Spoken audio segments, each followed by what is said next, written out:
Ladies, gentlemen, and destined ones of all ages, in the prologue of this game we play as fully powered up Sun Wukong, all the way up to being fully and completely immortal. As you then progress through the game afterwards and things unfold, you regain a lot of those powers and abilities, but the one thing that you never truly get back is proper immortality. So what if I told you there was a way to essentially make that happen, and not only that, but that it gives you essentially the ability to just ignore the vast majority of the enemy's attacks as they whack you without interrupting you or flinching you at all, which essentially makes you even more immortal than Sun Wukong. A lot of builds, our own included, for this game are generally focused heavily on hitting high damage numbers, but today we're going to talk about becoming functionally unkillable, and of course doing it in a way that it still has incredibly solid damage too, that arguably scales better than anything else into deep endgame. To do this, there are sort of two different build setups that we're going to have to talk about, as the true best one is arguably the best build in the game as far as the difficulty of bosses gets once you have it, but you cannot fully build into it until the end of Chapter 5 Secret Area,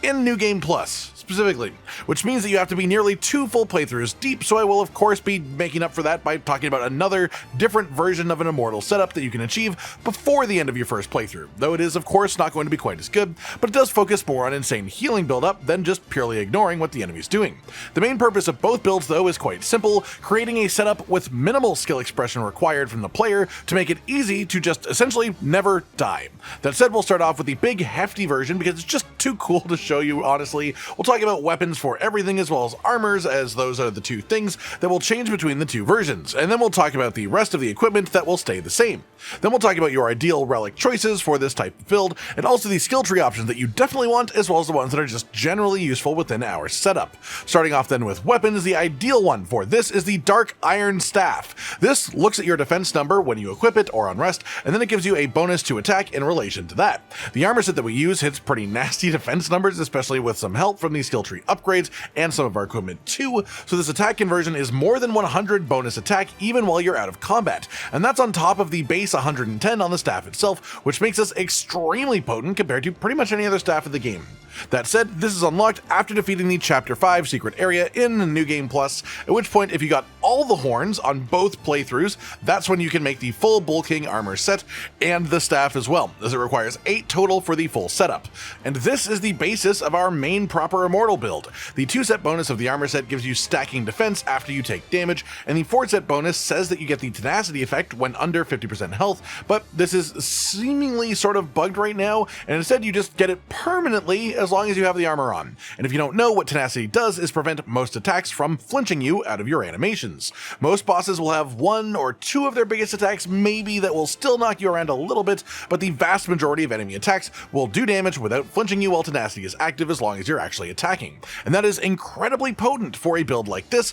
made around surviving tons of hits in general. That said, I also said we would talk about the version of this you would use if you were far less into the game, and that would be specifically using the helmet of the Bull King armor, which has the unique effect of giving you focus when you take damage, and the boots of the Bull King armor as well, but then pairing that with the Venomous Sting arm guard for some innate crit chance, as well as just turning any crits that you do into poison damage, and applying Poison Bane as a result of that. These come from breaking 4 of the arms on the back of the Venom Taoist optional boss fight in Chapter 4. We combine that with the Venomous Sting chest piece as well, which you can craft after defeating the Scorpion Lord boss in Chapter 4 in the Secret Area, which has the unique effect of just sort of increasing all poison damage that you do. We pair that with the Visionary Centipede Staff as well, which is acquirable by the end of Chapter 4, and this has 90 attack and 10% crit chance. Crit is great for us in general, but the unique effect makes charged heavy attacks give health on hit, and increases the amount of health significantly if the enemy is poisoned, which we do because of the arms. After Chapter 2's Secret Area in New Game Plus, you can even upgrade this further, honestly, to the Fubon Staff, which has 25% crit chance just as a base, and the heal on focus point spend effect still on this as well. That will increase your damage significantly and not really lower your survivability a whole lot, and you can use this version of it until you get to Chapter 5 in New Game Plus. That's how you would build the armor and the weapon for each of the 2 versions of this then, so let's talk about what you would actually want to do for the rest of your equipment that is actually the same pretty much between both setups. For your vessel, you want the Fireproof Mantle, mostly because the active ability of this gives us a gradual focus gain over time effect, which is a nice bonus to actually make us just charge faster, because focus directly translates into both damage and especially healing within both of these builds, and this comes from the Chapter 1 Secret Area boss. For the spirit, we have the Red-Haired Yaksha spirit. This is along the main path in Chapter 3's Bitter Lake. We don't bother with the active skill from this, but the passive equip effect is a considerable increase to heavy attack damage. This essentially is a damage multiplier, which means that it scales better the more attack you have, in comparison to just something that gives a flat attack bonus. The reason we take this is because we are far more than tanky enough without having to do something like a 20 defense bonus from having a spirit,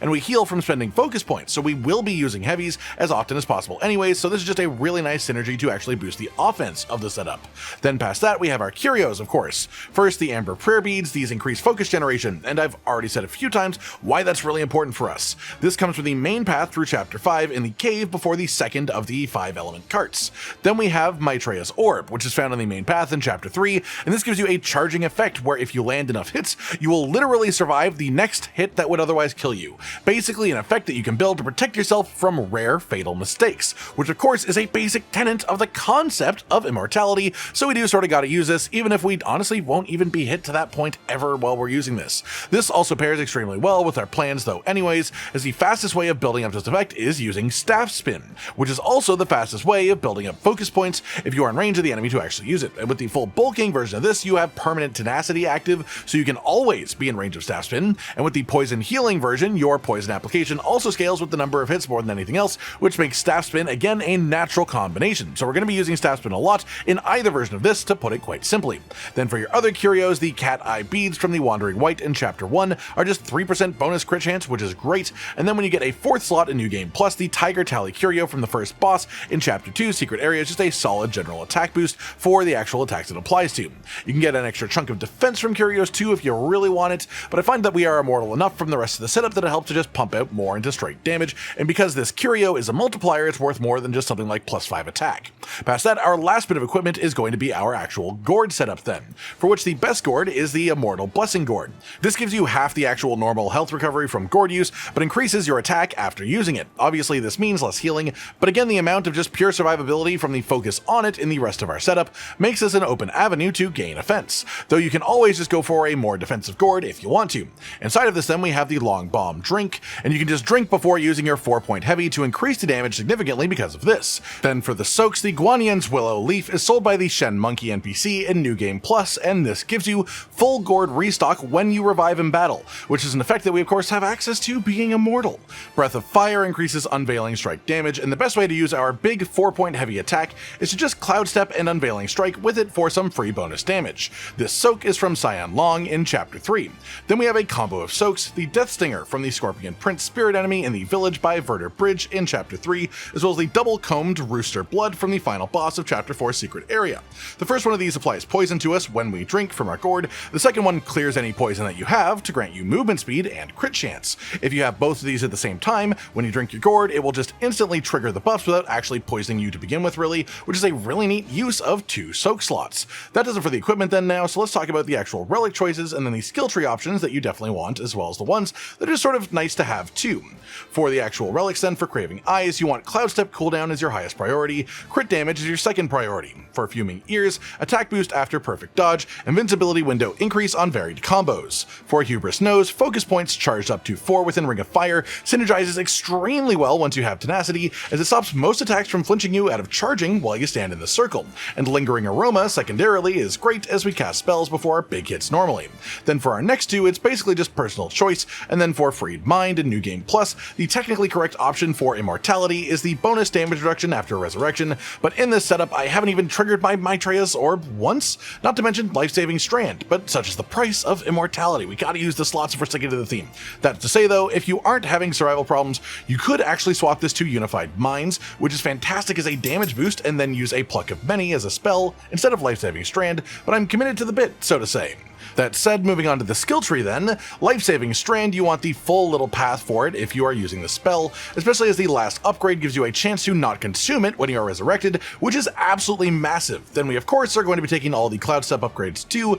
because it just increases the damage of our biggest hits dramatically. Then we're going to be taking the full set of Ring of Fire upgrades too, because we are using Ring of Fire, both for the passive healing and focus generation, but also because of the tenacity effect too, which lets you just sort of plant yourself in the middle of the Ring of Fire and stand your ground ground just extremely effectively. Then for your staff stances, it's your personal choice, but the best option realistically is the left side down smash stance to upgrade your heavy attacks for when you hit 4 focus points and then have to spend them. Thrust stance is also a great pairing with this setup for a ton of reasons, for the evasiveness of this that actually gives you just a lot more pairing with your survivability setup, but realistically the best version of this will only ever really use staff spin and smash stance heavies when you hit 4 focus points to actually spend them. Then in Foundation, you actually need the full right side of the martial arts here for bonuses to staff spin, including bonus focus, which is a main reason that we even use staff spin in the first place. After that, you of course want the stamina upgrades over here as much as you can, just for a nice amount of comfort to add to your dodges more than anything. You can also take the left side of martial arts if you wanted to actually use light attacks properly within your gameplay,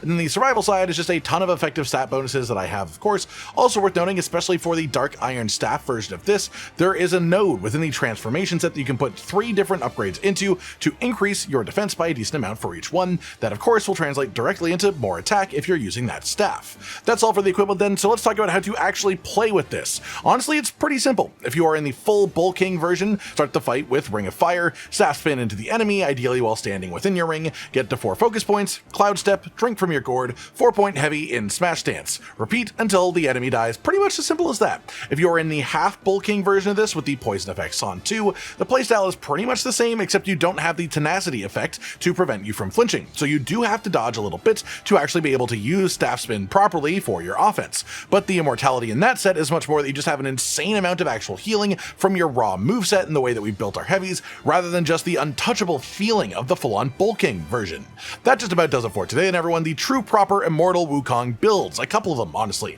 as after all, what's the one thing in this game that we are teased with at the very beginning but never actually given? Well, at least until you build into it yourself. Like if you liked the video, subscribe to the notification bell for more, and most importantly, ladies and gentlemen, until next time, stay